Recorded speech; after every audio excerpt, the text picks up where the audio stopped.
ಓಂ ಶ್ರೀ ಗುರುಭ್ಯೋ ನಮಃ ಹರಿ ಓಂ ಓಂ ನಮಃ ಸೂರ್ಯ ಪಿತಾಮಹೋ ವ್ಯಾಸಃ ವಸಿಷ್ಠೋ ತ್ರಿಪರಾಶರಃ ಕಶ್ಯಪೋ ನಾರದೋ ಗಾರ್ಗ್ಯಃ ಮರೀಚಿರ್ಮುನಿರಂಗಿರಾಃ ಲೋಮಶಃ ಪೌರುಷಶ್ಚೈವ ಚವನೋ ಜವನೋ ಭೃಗುಃ ಶೌನಕೋಷ್ಟಾದಶಶ್ಚೇತಿ ಜ್ಯೋತಿಷ್ಶಾಸ್ತ್ರಪ್ರವರ್ತಕಾಃ ನಮೋ ಋಷಿಭ್ಯಃ ನಮೋ ಮಹದ್ಭ್ಯಃ.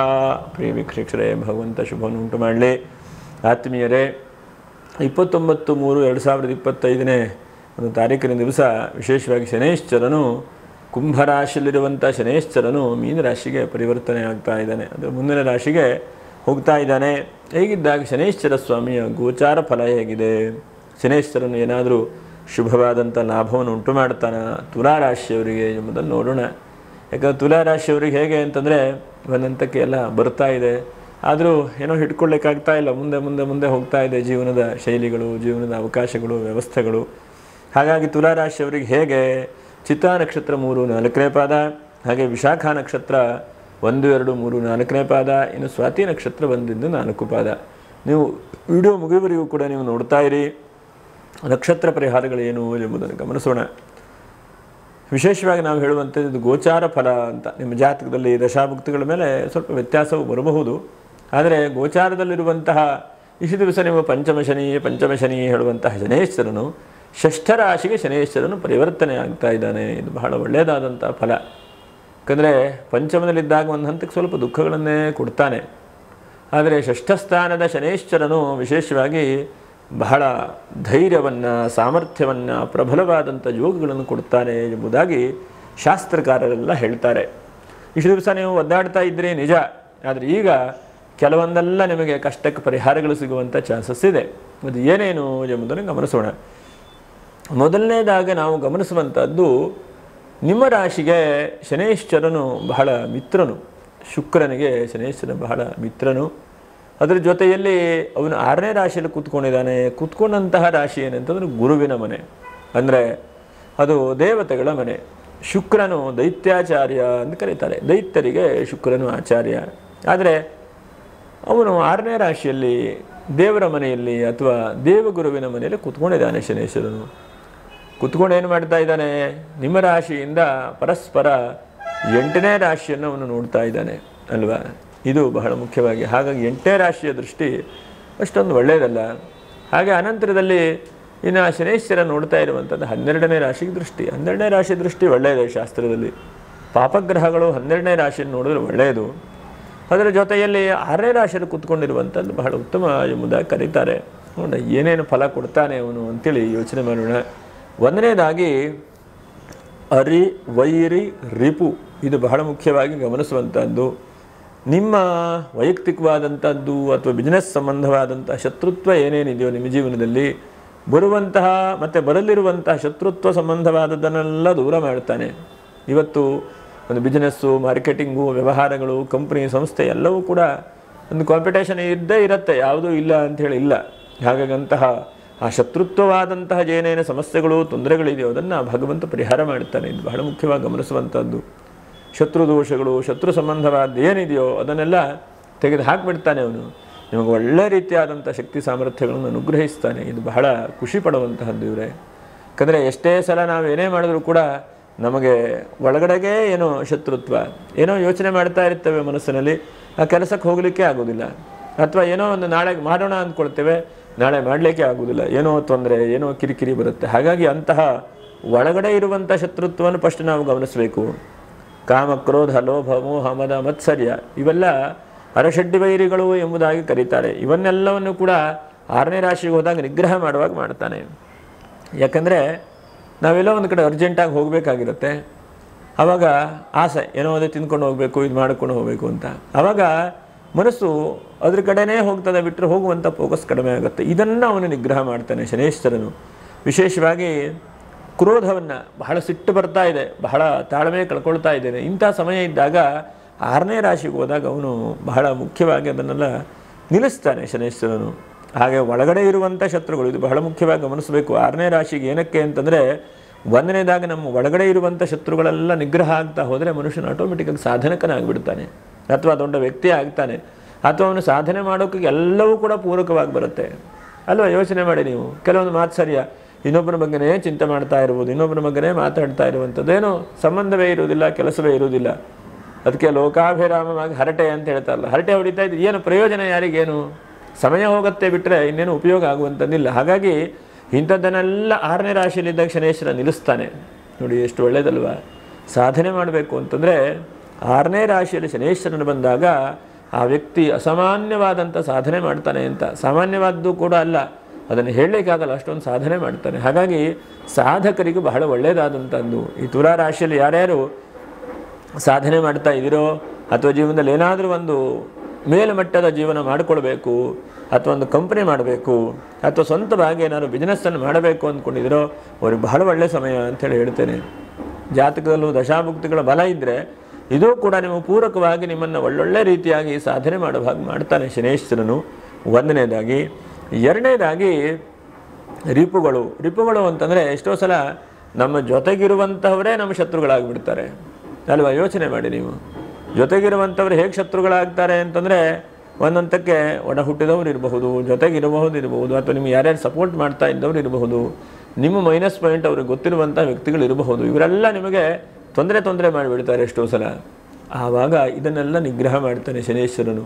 ನಿಮಗೆ ಹೀಗೆ ನೋಡಪ್ಪ ಈ ತೊಂದರೆ ಬರುತ್ತೆ, ಅಥವಾ ಈ ಥರ ನಿನಗೆ ಹಿಂಗೆ ತೊಂದರೆಗಳಾಗತ್ತೆ ನೋಡಿ, ಈ ಜಾಗ ತೆಗೆದುಕೊಂಡ್ರೆ ಹೀಗಾಗತ್ತೆ ನಿನಗೆ ಅಂಥೇಳಿ ನಿಮಗೆ ಆ ಸೂಚನೆಯನ್ನು ಭಗವಂತನ ಹೇಳ್ತಾನೆ ಶನೇಶ್ವರನು. ಹಾಗಾಗಿ 6ನೇ ರಾಶಿ ಅಂದರೆ ಸುಲಭವಾದದ್ದಲ್ಲ. 6 ಬಹಳ ಮುಖ್ಯವಾಗಿ ಶತ್ರುಗಳನ್ನು ನಿಗ್ರಹ ಮಾಡುವಂಥ ಒಂದು ರಾಶಿ. ಹಾಗೆ ಅನಂತರದಲ್ಲಿ ಬಹಳ ಮುಖ್ಯವಾಗಿ ಒಳಗಡೆ ಇರುವಂಥ ಶತ್ರುಗಳು, ಹೊರಗಡೆ ಇರುವಂಥದ್ದು, ಇದು ಬಹಳ ಮುಖ್ಯವಾಗಿ. 2ನೇದಾಗಿ ವ್ರಣ ಅಂತಂದರೆ ನಮ್ಮಲ್ಲಿ ಈ ಕಜ್ಜಿ, ತುರುಕೆ, ಅನಂತರದಲ್ಲಿ ಏನಾದರೂ ಕೂಡ ಶಾರೀರಿಕವಾಗಿ ಚರ್ಮ ವ್ಯಾಧಿಗಳು, ಇವೆಲ್ಲಕ್ಕೂ ಕೂಡ ಪರಿಹಾರ ಸಿಗುವಂಥ ಚಾನ್ಸಸ್ ಆಗುತ್ತೆ. ಈಗ ತುಲಾ ರಾಶಿಯವರಿಗೆ ನೋಡಿ, ರಾಹುವಿಂದ ಬಹಳ ಜನಕ್ಕೆ ನೋಡಿದ ಹಾಗೆ ಚರ್ಮ ವ್ಯಾಧಿಗಳಾಗಿತ್ತು. ಅದಕ್ಕೆ ವ್ರಣ ಅಂತೇಳಿ ಕರೀತಾರೆ. ವ್ರಣ ಅಂತಂದರೆ ಉಲ್ಬಣವಾಗ್ತಾ ಇರೋದು, ಒಂದು ಕೈಗೆಲ್ಲ ಒಂದು ಕಜ್ಜಿ ಆಗುತ್ತೆ, ಅಥವಾ ಮತ್ತೊಂದು ಕಡೆಗೆಲ್ಲ ಒಂದು ಕಡೆ ಆಗುತ್ತೆ. ಆ ಥರ ಒಂದು ಆ ಕಜ್ಜಿ ತೊಂದರೆಗಳಾಗುವಂಥದ್ದನ್ನು ಆ ಶನೇಶ್ವರನು ಪರಿಹಾರ ಮಾಡ್ತಾನೆ. ಹಾಗಾಗಿ ಅಂತಹ ತೊಂದರೆ ಇದ್ದವರಿಗೆ ಅದಕ್ಕೆ ಪರಿಹಾರಗಳು ಸಿಗುವಂಥ ಚಾನ್ಸಸ್ ಇದೆ. ತೊಂದರೆ ಇಲ್ಲ ಅಂತಾದರೆ ನೀವು ಅದ್ರ ಬಗ್ಗೆ ಗಮನಿಸುವಂಥದ್ದೇ ಬೇಡ. ಇನ್ನು ಯಾವುದೇ ವ್ರಣಗಳು, ಶಾರೀರಿಕವಾಗಿ ಏನಾದರೂ ತೊಂದರೆಗಳಿದ್ದರೆ ಅದಕ್ಕೆ ಪರಿಹಾರ ಕೊಡ್ತಾನೆ. ಹಾಗೆಯೇ ರೋಗ ರುಜಿನಗಳಿಗೂ ಕೂಡ ಪರಿಹಾರವನ್ನು ಕೊಟ್ಟು, ನಿಮ್ಮ ಜೊತೆಗಿದ್ದವರು ಯಾರು ಬಿಟ್ಟು ಹೋಗಿದ್ದಾರೆ, ಅಥವಾ ಬೇರೆ ನಿಮ್ಮ ವಿರುದ್ಧವಾಗಿ ಅವರು ಪಿತೂರಿ ಮಾಡ್ತಾ ಇದ್ದಾನೆ ಅಂತಂದರೆ ಅವರಿಗೆ ಸ್ವಲ್ಪ ಬಗ್ಗುವ ಹಾಗೆ ಮಾಡ್ತಾನೆ. ಆ ಪಿತೂರಿ ಸಮಸ್ಯೆಗಳು ಏನಿದೆಯೋ ಅದೆಲ್ಲ ಕಡಿಮೆ ಆಗುವ ಹಾಗೆ ಶನೇಶ್ವರನು ಮಾಡ್ತಾನೆ.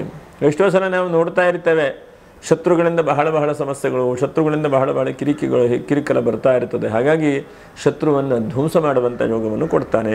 ಹಾಗೆ 5ನೇದಾಗಿ ನಿಮಗೆ ಯಾವುದೋ ಒಂದು ಆಸೆಗಳಿರುತ್ತೆ, ಬಹಳ ಜೀವನದಲ್ಲಿ 40 ವರ್ಷ, 50 ವರ್ಷ, 60 ವರ್ಷದ ಕನಸು, ಯಾವುದೋ ಒಂದು ಒಳ್ಳೆ ರೀತಿಯಾದಂಥ ಕೆಲಸ ಮಾಡಬೇಕು, ಅಥವಾ ನಾನು ಮನುಷ್ಯನಾಗಿ ಹುಟ್ಟಿದ್ದೇನೆ, ಏನಾದರೂ ಒಂದು ಸಾರ್ಥಕತೆ ಜೀವನ ಮಾಡಬೇಕು ಅಂತ ದೊಡ್ಡ ಬೆಟ್ಟದಾದಂಥ ಕನಸಿರುತ್ತೆ ಅಂತ ಇಟ್ಕೊಳ್ಳಿ. ಅವರವರಿಗೆ ಹೇಳ್ತಾರಲ್ಲ, ಆನೆ ಬಾರೆ ಆನೆಗೆ, ಇರುವೆ ಬಾರ ಇರುವೆಗೆ. ಹಾಗಾಗಿ ಅವರವರು ಬಾರ ಅವರವರಿಗೆ. ಅದೇ ಥರ ನಿಮ್ಮ ಕನಸು ಏನಿದೆ, ಪುಟ್ಟದಾದಂಥ ಕನಸು, ಬೆಟ್ಟದ ಥರ ಇರಬಹುದು ಕನಸು. ಹಾಗಾಗಿ ಆ ಕನಸು ನನಸಾಗುವ ಹಾಗೆ ಶನೇಶ್ವರ ಮಾಡ್ತಾನೆ. ಇದು ಬಹಳ ಮುಖ್ಯವಾದಂಥದ್ದು. ಹಾಗೆ 7ನೇದಾಗಿ ಬಹಳ ಮುಖ್ಯವಾಗಿ ನಿಮ್ಮಲ್ಲಿ ಏನಾದರೂ ಒಂದು ಈ ಬರಬೇಕು, ಹಣಕಾಸು ಆಗಬೇಕು, ಅಥವಾ ಒಂದು ಜಾಗ ತೆಗೆದುಕೊಂಡಿದ್ದೇನೆ ಅಲ್ಲೆಲ್ಲ ತೋಟವನ್ನು, ಕೃಷಿ ಕ್ಷೇತ್ರವನ್ನು ವೃದ್ಧಿ ಮಾಡಬೇಕು ಅಂತಂದರೆ ಕೃಷಿ ಕ್ಷೇತ್ರಕ್ಕೂ ಕೂಡ ಅಭಿಮಾನಿಯಾದಂಥ ಶನೇಶ್ವರನು ಕೃಷಿ ಕ್ಷೇತ್ರಗಳನ್ನು ವೃದ್ಧಿ ಮಾಡ್ತಾನೆ. ಅದರ ಜೊತೆಯಲ್ಲಿ ಏನೋ ದಾಂಪತ್ಯ ಜೀವನದಲ್ಲಿ ಡೈವರ್ಸಿಗೆ ಕೇಸ್ ಅಪ್ಲೈ ಮಾಡಿದ್ದಾನೆ, ಕೇಸನ್ನು ಬಗೆಹರಿತಾ ಇಲ್ಲ, ಮುಗಿತಾ ಇಲ್ಲ, ಇಂಥವರಿಗೆ ಬಹಳ ಮುಖ್ಯವಾಗಿ 6ನೇ ರಾಶಿಗೆ ಬಂದಾಗ ಅವನು ಬಗೆಹರಿಸುವಂಥ ಪ್ರಯತ್ನ ಮಾಡ್ತಾನೆ. ಮತ್ತು ಬಹಳ ಮುಖ್ಯವಾಗಿ ಗಮನಿಸುವಂಥದ್ದು 10ನೇದಾಗಿ ನಿಮ್ಮನ್ನು ಒಂದು ಕಡೆ ಗಟ್ಟಿ ಕೂರಿಸ್ತಾನೆ ಶನೇಶ್ವರನು. ಅಲ್ಲಿ ನಿಲಿ ತಿರುಗುವುದು, ಇಲ್ಲಿ ನಲಿಗೆ ತಿರುಗುವುದು ಇದೆಯಲ್ಲ, ಆ ಓಡಾಟವನ್ನು ನಿಲ್ಲಿಸ್ತಾನೆ ಶನೇಶ್ವರನು. 6ನೇ ರಾಶಿ ಬಂದಾಗ ಗಟ್ಟಿ ಒಂದು ಕಡೆ ಕೂತ್ಕೋ, ಇಲ್ಲೇ ನೀನು ಸಂಪಾದನೆ ಮಾಡು, ಇಲ್ಲೇ ನಿನ್ಗೆ ಒಳ್ಳೆಯದಾಗುತ್ತೆ ಹೇಳಿ ನಿಮಗೆ ಬುದ್ಧಿಯನ್ನು ಕೊಡ್ತಾನೆ. ಎಷ್ಟೋ ಸಲ ಈ ಹಕ್ಕಿಗಳಾಗಿ ಅಲ್ಲೊಂದು ಸ್ವಲ್ಪ ಇಲ್ಲೊಂದು ಸ್ವಲ್ಪ ಓಡಾಡ್ತಾ ಇರುವಂಥದ್ದು, ಕೊನೆಗೆ ಓಡಾಡಿ ಆರೋಗ್ಯ ಹಾಳಾಗ್ತಿದೆ ಬಿಟ್ಟರೆ ಯಾವುದೂ ಸರಿಯಾಗಿ ಆಗುವುದಿಲ್ಲ. ಹಾಗಾಗಿ ಆ ಓಡಾಡುವಂತಹ ಒಂದು ಪರಿಸ್ಥಿತಿಯನ್ನು 6ನೇ ರಾಶಿಗೆ ಬಂದಾಗ ಅವನು ಪರಿಹಾರ ಮಾಡ್ತಾನೆ. ಯಾಕಂದರೆ ನಿಮಗೆ ಪಂಚಮ ರಾಶಿಯಲ್ಲಿದ್ದಾಗ ನೋಡಿ, ನಿಮಗೆ ಅಲ್ಲಿಂದಿಲ್ಲಿ ಇಲ್ಲಿಂದಲ್ಲಿ ಎಲ್ಲ ಮನೆ ಚೇಂಜ್ ಮಾಡೋದೇ ಬಿಟ್ಟರೆ ಎಲ್ಲೂ ಸರಿಯಾಗಿ ಕೂತ್ಕೊಳ್ಳಿಲ್ಲ. ಹಾಗೆ 11ನೇದಾಗಿ ನಿಮಗೆ ಬಹಳ ಮುಖ್ಯವಾಗಿ ಯಾವುದೋ ಒಂದು ಸ್ಥಿರಾಸ್ತಿಯನ್ನು ಗಳಿಸುವ ಹಾಗೆ ಮಾಡ್ತಾನೆ ಶನೇಶ್ವರನು. ಇದು ಬಹಳ ಮುಖ್ಯವಾಗಿ. ಯಾಕಂದರೆ ತುಲಾ ರಾಶಿಯವರಿಗೆ ಕೊಟ್ಟರೆ ಎಲ್ಲರಿಗೂ ಕೊಡುವಂಥ ವ್ಯಕ್ತಿಗಳು ನೀವು ಒಬ್ಬರಿಗೆ ಕೊಟ್ಟರೆ ನಿಮ್ಮಿಂದ 4 ಜನಕ್ಕೆ ಉಪಕಾರ ಆಗುತ್ತೆ. ಹಾಗಾಗಿ ಮಾಡಲಿ ಅಂಥೇಳಿ ದೇವರಲ್ಲಿ ಬೇಡಿಕೊಳ್ಬೇಕು. ನಿಮಗೂ ಒಂದು ಸ್ಥಿರಾಸ್ತಿಯನ್ನು ಕೊಟ್ಟು 10 ಜನಕ್ಕೆ ಸಂಸ್ಥೆ ಕೊಡುವಂತಹ ಅವಕಾಶಗಳನ್ನು ಕೂಡ ಆ ಭಗವಂತನು ದಯಪಾಲಿಸ್ತಾನೆ. ಇನ್ನು ಅಷ್ಟಮ ದೃಷ್ಟಿಯಿಂದ ಏನೇನು ಅವನು ಕೊಡ್ತಾನೆ ಕಷ್ಟಗಳ ರೀತಿಯಲ್ಲಿ ಅಂಥೇಳಿ ನೋಡೋಣ. ಒಂದನೇದಾಗಿ ನೋಡಿ, ಇದು ಬಹಳ ಮುಖ್ಯವಾಗಿ ನೀವು ಜಾಗೃತ ವಹಿಸ್ಕೊಳ್ಬೇಕು. ಏನಪ್ಪ ಅಂತಂದರೆ, ದಿಢೀರ್ನ ಒಂದು ನಿರ್ಧಾರ ತೆಗೆದುಕೊಳ್ಳುವಂಥದ್ದು ಬೇಡ. ಸ್ವಲ್ಪ ಯೋಚನೆ ಮಾಡಿ, ಒಂದು ಸ್ವಲ್ಪ 4 ದಿವಸ ತಾಳ್ಮೆಯಿಂದ ಯೋಚನೆ ಮಾಡಿ ನಿರ್ಧಾರ ತೆಗೆದುಕೊಳ್ಳೋದು ಒಳ್ಳೆಯದು. ಯಾಕಂದರೆ ಕೆಲವೊಂದು ಆತುರದ ನಿರ್ಧಾರ ಅವಸಾರವಾಗಿಬಿಡುತ್ತೆ ಅಂತ. ಹಾಗೆ ಎರಡನೇದಾಗಿ ಬಹಳ ಮುಖ್ಯವಾಗಿ, ಮನೆಯಲ್ಲಿ ಒಂದಷ್ಟು ಗ್ಲಾಸ್ ಗೀಸ್ ಒಡೆದು ಹೋಗಿದೆ, ತೊಂದರೆಗಳಾಗಿದೆ ಅಂತಂದ್ರೆ ಅದನ್ನೆಲ್ಲ ಬದಲಾವಣೆ ಮಾಡೋ ಹಾಗೆ ಮಾಡ್ತಾನೆ. ಅಷ್ಟಮ ಸ್ಥಾನ ರಂಧ್ರಸ್ಥಾನ ಅಂತ. ಹಾಗಾಗಿ ಅದೆಲ್ಲ ಏನಾದರೂ ಮನೆ ಹಾಳು ವಸ್ತುಗಳಿದ್ದರೆ ಅದನ್ನೆಲ್ಲ ಹೊರಗಡೆ ಹಾಕುವಂಥದ್ದು, ಮನೆ ಸ್ವಚ್ಛ ಮಾಡುವಂಥದ್ದು, ಅಥವಾ ಗ್ಲಾಸ್ ಗೀಸ್ ಎಲ್ಲ ಒಡೆದು ಹೋದರೆ ಅದೆಲ್ಲ ಸರಿ ಮಾಡುವಂಥದ್ದು, ಮನೆಗೆ ಏನಾದ್ರು ಪೇಂಟಿಂಗ್ ಮಾಡುವಂಥದ್ದು, ಇದನ್ನೆಲ್ಲೂ ಕೂಡ ರಂಧ್ರಸ್ಥಾನದಲ್ಲಿದ್ದ ಶನೇಶ್ವರನು, ದೃಷ್ಟಿ ಇರುವಂಥ ಶನೇಶ್ವರನು ಮಾಡ್ತಾನೆ. ಹಾಗೆ ಅನಂತರದಲ್ಲಿ ಬಹಳ ಮುಖ್ಯವಾಗಿ ಈ ಸಮಯದಲ್ಲಿ ನೀವು ಏನು ಮಾಡಬೇಕು ಅಂತಂದ್ರೆ, ಎಷ್ಟಾಗುತ್ತೋ ಅಷ್ಟು ಶನೇಶ್ವರನ ಭಕ್ತಿಯಿಂದ ಸ್ಮರಣೆ ಮಾಡಬೇಕು ಮತ್ತು ಅನ್ನದಾನಾದಿಗಳನ್ನು ಮಾಡ್ತಾ ಬರಬೇಕು. ಈ ಸಮಯದಲ್ಲಿ ನೀವು ಎಷ್ಟು ನಿಮಗೆ ಈ ಕೊಡ್ತಾ ಇದ್ದಾನೆ ಶನೇಶ್ವರನು, ನಿಮ್ಗೆ ಅನುಗ್ರಹ ಮಾಡ್ತಾ ಇದ್ದಾನೆ, ಎಷ್ಟರ ಮಟ್ಟಿಗೆ ಇವರು ಮಾಡ್ತಾನೆ ಅಂತೇಳಿ ಪರೀಕ್ಷೆ ಮಾಡ್ತಾನೆ ಅವನು. ಶನೇಶ್ವರನು ಕೊಟ್ಟು ನೋಡ್ತಾನೆ, ಕೊಡದೇನೂ ಕೂಡ ನೋಡ್ತಾನೆ. ಇವರ ಮನಸ್ಥಿತಿ ಹೇಗಿದೆ ಎಂಬುದನ್ನು ಬಹಳ ಮುಖ್ಯವಾಗಿ ಆ ಶನೇಶ್ವರ ನೋಡ್ತಾನೆ. ಹಾಗಾಗಿ ಈಗ ಈ ಸಮಯದಲ್ಲಿ ನಿಮಗೆ ಚೆನ್ನಾಗಿರುವಂಥ ಅವಕಾಶಗಳಿದೆ, ಆರ್ಥಿಕವಾಗಿ ಅನುಕೂಲ ಆಗುವಂಥ ಅವಕಾಶಗಳಿದೆ. ಒಟ್ಟಿನಲ್ಲಿ ಏನಾದರೂ ಒಂದು ಒಳ್ಳೆಯ ಕೆಲಸವನ್ನು ಸದ್ವಿನಿಯೋಗ ಮಾಡುವಂತಹ ಪ್ರಯತ್ನಗಳನ್ನು ಮಾಡಿ. ನಿಮ್ಮ ಕೈಯಲ್ಲಿ ಆಗೋದಿಲ್ಲ ಅಂತಂದರೆ ಮಾಡೋರಿಗೆ ಸಪೋರ್ಟ್ ಮಾಡಿ, ಮಾಡೋರಿಗೂ ತೊಂದರೆ ಮಾಡೋದು ಬೇಡ. ನಿಮ್ಮ ಕೈಯಲ್ಲಿ ಆಗಲಿಲ್ವೋ, ಯಾರೊಬ್ಬರು ಮಾಡ್ತಾ ಇದ್ದಾರೆ, ಉಳ್ಳವರು ದೇವಾಲಯವನ್ನು ಕಟ್ತಾರೆ, ನಮ್ಮ ಹತ್ರ ಕಟ್ಟಲಿಕ್ಕಾಗಲಿಲ್ಲ ಅಂತಂದರೆ ಶ್ರೀ ದೇವಾಲಯಕ್ಕೆ ಹೋಗಿ ಸ್ವಚ್ಛತೆ ಮಾಡೋದು, ಭಗವಂತನಿಗೆ ಏನಾದ್ರು ನಮ್ಮ ಕೈಲಾದಂತಹದ್ದು ಒರೆಸೋದು, ಗುಡಿಸೋದು, ಅಥವಾ ಏನೋ ಒಂದು ಹೂವು ಕೊಯ್ಯುವಂಥದ್ದು, ಏನೋ ಅಲ್ಲಿ ಆಗುವಂಥ ನಮ್ಮ ಕೈಲಾದಂಥ ಸೇವೆ ಮಾಡಬಹುದು. ಯಾಕಂದರೆ ಭಗವಂತನಿಗೆ ಎಲ್ಲರೂ ಭಕ್ತರೇ. ದುಡ್ಡಿದ್ದವನು ಭಕ್ತರು, ದುಡ್ಡಿಲ್ಲದೇ ಇದ್ದವನು ಭಕ್ತರು ಅಂತಲ್ಲ. ಅವನು ಸೇವೆ ಮಾಡಲಿಕ್ಕೆ ಎಲ್ಲರಿಗೂ ಕೂಡ ಅವಕಾಶ ಇದೆ. ನಾವೇನು ಮಾಡಬೇಕು ಅಂತಂದರೆ, ಭಗವಂತನಿಗೆ ಏನು ಸಾಧ್ಯ ಆಗುತ್ತೋ ಆ ರೀತಿಯಲ್ಲಿ ನಮಗೆ ಏನು ಶಕ್ತಿ ಕೊಟ್ಟಿದೆ ಅದನ್ನು ಮಾಡುವಂತಹ ಪ್ರಯತ್ನವನ್ನು ಮಾಡಬೇಕು. ಹಾಗಾಗಿ ಈಗ ನೀವು ತುಲಾರಾಶಿಯವರು ಯಾರ್ಯಾರಿದ್ದೀರೋ ಅವರು ಸಾಧ್ಯವಾದ ಮಟ್ಟಿಗೆ ಭಗವಂತನಿಗೆ ಸೇವೆ, ಸಾಧನೆ ಅದನ್ನು ಮುಡಿಪಾಗಿಡುವಂಥ ಪ್ರಯತ್ನವನ್ನು ಮಾಡಿ. ಎಷ್ಟೋ ಸಲ ನಾವು ಮುಡಿಪಾಗಿರುವುದಿಲ್ಲ, ಕೊಟ್ಟವರು ಆದವರು ಮಾಡ್ತಾರೆ, ಆಗದೇ ಇದ್ದವರು ಇಲ್ಲ, ಹೀಗಾಗಿಬಿಡುತ್ತೆ. ಹಾಗಾಗಿ ಮುಡಿಪಾಗಿ ಆ ಭಗವಂತನ ಹತ್ತಿರ ಇಡುವಂತಹ ಮನಸ್ಥಿತಿಯನ್ನು ಇಟ್ಕೊಂಡು ಪ್ರಯತ್ನ ಮಾಡಿ. ಇದು ಬಹಳ ಮುಖ್ಯವಾದಂಥದ್ದು. ಇನ್ನು 6ನೇ ರಾಶಿಯಲ್ಲಿರುವಂಥ 12ನೇ ರಾಶಿ ನೋಡ್ತಾ ಇದ್ದಾನೆ. ಇದರಿಂದ ಏನಪ್ಪ, ಒಂದನೇದಾಗಿ ನಿಮ್ಮ ಸಾಲಗಳ ಸ್ವಲ್ಪ ತೀರಿಸುವ ಹಾಗೆ ಆಗುತ್ತೆ ಬಹಳ ಮುಖ್ಯವಾಗಿ.